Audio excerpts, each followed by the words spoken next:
Bu dəfə Brilliant Dadaşovanın Səninləyəm albomunu xatırlayacağıq. 2002-ci ildə Səbuhi etiketi ilə yayınlanan alboma 15 mahnı daxil idi.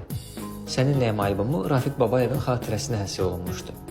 Sənətçinin şərq üslubundakı geyimlərinin müəllifi Fəxriyə Xələfova idi.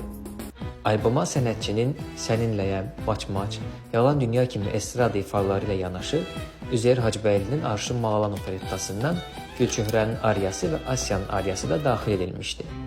Küçələrə su səpmişəm, Dağların başı kimi xalq mahnılarını, əlbəttə, Əllərimdə çiçəklər kimi türk mahnılarını da albomda dinləmək mümkün idi. Mahnıların aranjmanları Vaqif Gərayzadə və Ənvər Sadıqov tərəfindən edilmişdi. Alboma adını verən Səninləyəm mahnısına Emin Mir Abdullayev tərəfindən çəkilən klipdə Brilliant Dadaşova Şəhərəzad obrazını canlandırmışdı.